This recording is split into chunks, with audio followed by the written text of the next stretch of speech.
Hi, this is Tim Jacobson from Sustainable Driftless, and my wife Lisa and I are going to give you an insider's view of a PBS Wisconsin pledge drive where our film Decoding the Driftless is being shown. Timothy, are you ready for this? All right, we have 5 minutes to break. Thank you. And that's, as you know, not always the case. I'm James Steinbach. I'm a volunteer here at PBS Wisconsin. And we're just taking a quick break from decoding the wilderness. It is kind of the wilderness, the driftless. This is a beautiful film. I love this film for a lot of reasons, and we'll get a chance to talk about that as we go along. Tim Jacobson, who is one of the producers and president of Sustainable Driftless. Did I get that right? You did, yes. Good. I don't always. One of the producers of the film. Now, you know, I know, you especially know, these things don't just happen. They take a tremendous amount of work. So how did this happen? Yeah, well, the film Decoding the Driftless was my second film about the Driftless region. So we had, my co-producer George Howe, the late George Howe, and I had a relationship for a long time with Untamed Science, which was an organization that made science learning fun. And so we had worked with them, collaborated on an earlier film, Mysteries of the Driftless, and which was released and broadcast on PBS in 2013. I remember that. And then in 2018, we came together, well, actually, starting about 2016, we started making Decoding the Driftless. It was a multi-year process. As it is. We'll get a chance to talk about this more. Book, which is the Decoding Driftless Reader's Guide. It's a great accompaniment to the documentary. And with I love what Eric was saying about discovery, which is something that's really important to us here at PBS. This film is all about discovery, and people around the country have discovered this film. So talk about that, Jay. What's been the reaction? Yeah, well, we were really amazed when we, made our first film. It was broadcast just around the Upper Midwest, and so when we came out with Decoding the Driftless, we kind of assumed the same thing. You know, maybe Wisconsin, Minnesota, Iowa, Illinois perhaps, and it ended up getting broadcast in more than 42 states around the country. So we were just thrilled. So good to hear. So many people have learned about the Driftless region through this film. And do you get to speak with folks about this too? I mean, this is your life, to put it broadly. Well, I have a day job, but yeah, we definitely get to speak. Well, I mean, the driftless is your life. Oh yes, Yeah, the Driftless is definitely my life. Filmmaking is something I squeeze in every now and again, but yeah, it's been great to hear the reaction from so many people who just love and marvel at the Driftless region. This film. Hi, I'm James Steinbach. I'm a volunteer here at PBS Wisconsin. Jim is here with me. You remember from the last time around. And we also have this. We have this. Yeah. We have this. You have this. I don't have this. Talk about this. Well, we were thrilled that. Well, first of all, what is it? Well, it's a regional Emmy Award. Okay, there we go. And we were thrilled that Decoding the Driftless won a regional Emmy Award. So, people must have liked the film. So that's very gratifying as a filmmaker when people like the film and you get awards. So we've had the film in a lot of different film festivals. It's been on PBS, and we've And you said in the last conversation, over 40 stations? Over 40 states. Over 40 yeah. states. That's a lot of stations. It's been broadcast literally hundreds of times around the country.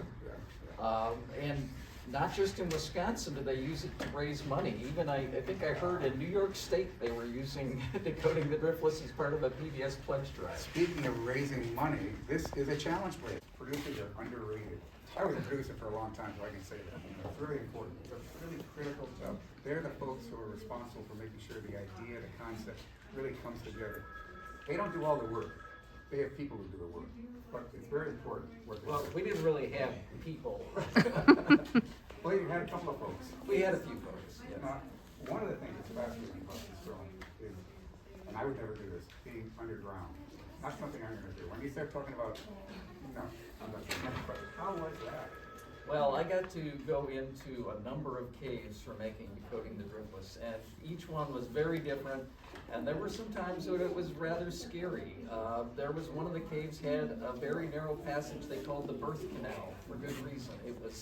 You had to wiggle your body through it, and I had a little bit of claustrophobia doing that. remember that. I would have had more than a little bit. I would have not gone into that cave. I know I'm not doing that. But you did. Call us. He had a challenge. Call us during this challenge break. 1-800-236, excuse me, 3636. Because you had to get the time. I know. You had more stuff, more good stuff. Yeah. We have bonus videos on the DVD. Bonus, that's what I meant to say. Bonus material. So we have a beautiful video about tundra swamps. So we have, this amazing Mississippi flyway, and we feature that, showcase that in that video. We have a Places of the Driftless video. So if you watch the movie and you're like, where is that? I want to go there. We have a video that tells you what to do, where to go. And so there's this wonderful bonus content. We've got this great music video, an original song that ends the movie. We have a full music video on the DVD. So if people donate, they get a DVD.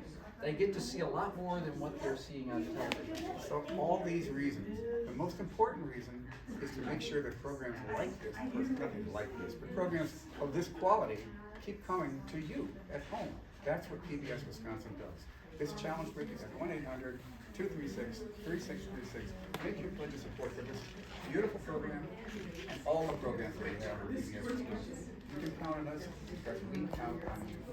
My name is Linda. Have you been a member with us before?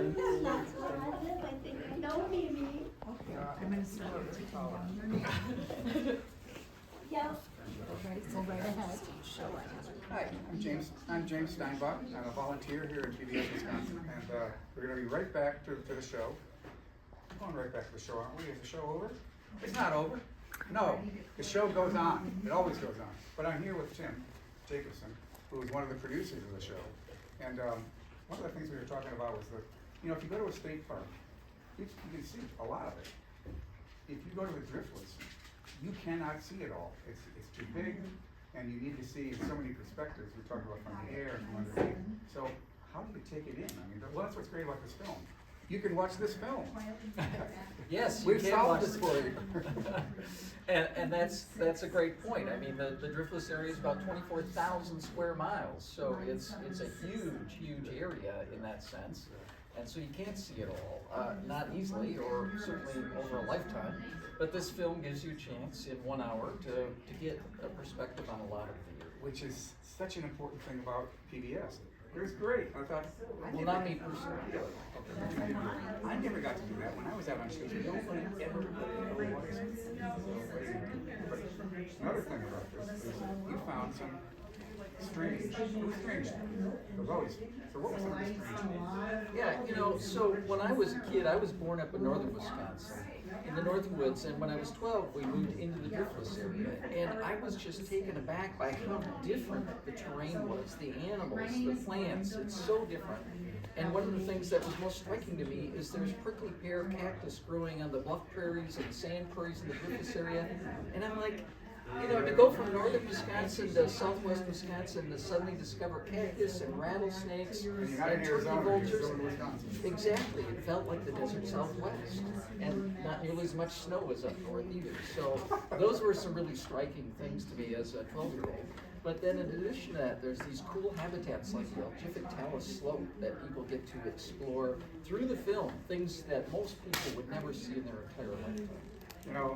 So this is my last chance to talk to you. It's been a pleasure.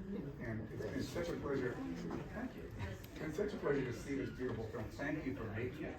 And thank you for bringing it to PBS Wisconsin and to people all around the country. Thank you.